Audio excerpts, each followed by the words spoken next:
Hello, everyone, and welcome to probably one of my more interesting videos.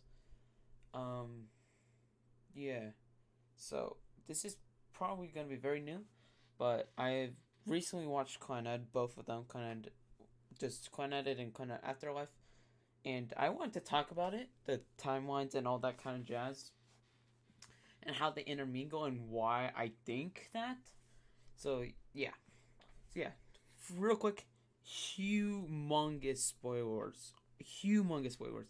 If you have not seen it, 100% do watch both of them, Clannad and Clannad Afterlife, before watching this video.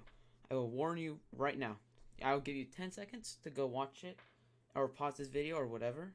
It's gonna take a long time, so come back in a couple of days when you've watched it and you actually have a grasp, and then watch it. So I'll give you 10 seconds to pause the video. 10, 9, 8, 7, 6, 5, 4, 3, 2, 1. Okay. Hopefully you have watched it by now. And yeah, let's start. So first of all, we're just going to start by explaining them. So this is just, I have kind of nicknamed them. So I call this one the true slash real one, where Tomio and Nagasasa. I'm gonna pronounce them wrong a lot. Okay, I'm very sorry. So and then they fall in love, get married, have a baby, and everyone was happy ever after. Yeah, yeah, yeah. But this is why I want to tell you, because this is where it gets weird. I call it the vision slash nightmare. It's where Nagasasa dies giving birth, and Tomio falls into a great depression, and then later on his daughter lives with him, and then his daughter dies to a sickness. It's an unknown sickness. And then there's just this quick thing. There's the KO timeline. We're not even gonna talk about this or the Tomio because it has nothing to do with this video. I'm here to explain the vision that Tomio actually has when giving the birth. And I'm going to tell you why I think that it's actually a vision and it's not the true reality.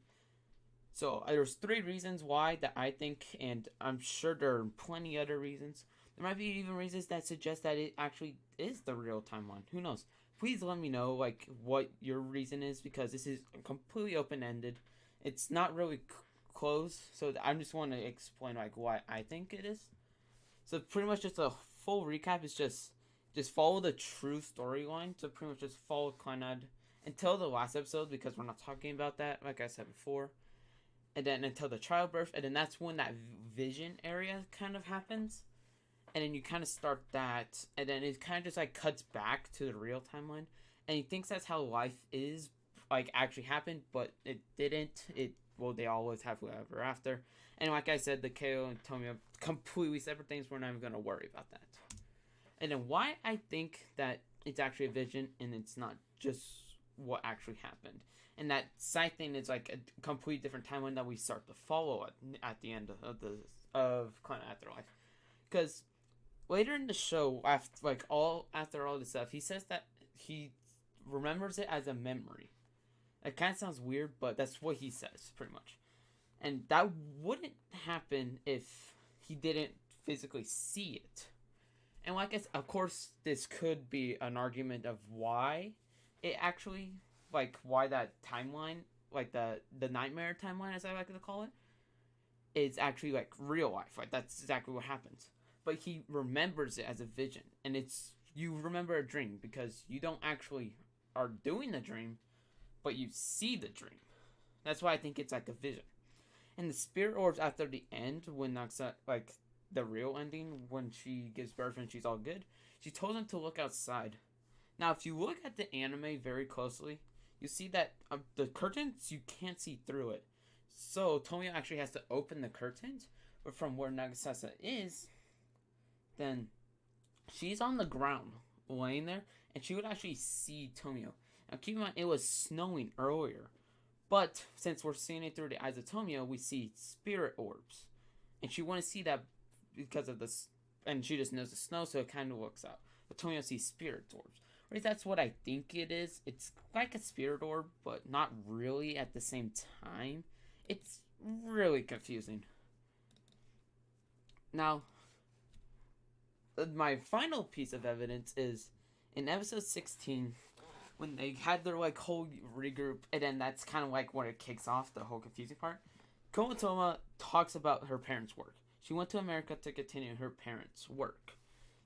And she talked about the other worlds, and to me, that's her talking about the other timelines that we were discussing earlier, the 4 separate timelines from that PowerPoint that I made. That's super sloppy. So Kotomi says that the worlds can cross over through time, space, and human consciousness. That is super important because that actually explains, like, this is kind of like the groundwork for why I think this is, like, how that nightmare is actually just another timeline, but that's not the real timeline that we have followed. So then when Tomio sees the vision timeline, his consciousness is taken to the other world.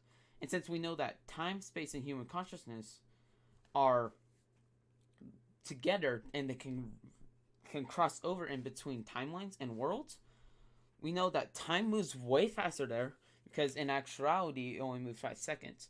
But in that timeline it would be 5 years.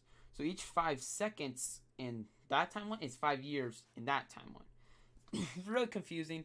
They talk about this about in the Flash, so it kind of gives you more spacious. And the space thing, which I don't have written down in my notes, but when I was thinking about it, space is, if it crosses over space, that's why Tomio can touch things. That's why he can buy stuff. That's why he falls into the Great Depression and smokes. That's the space element coming into play. Now the human consciousness coming into play, voice crack, sorry. The human consciousness coming into play is his vision. He's seeing all this stuff happen.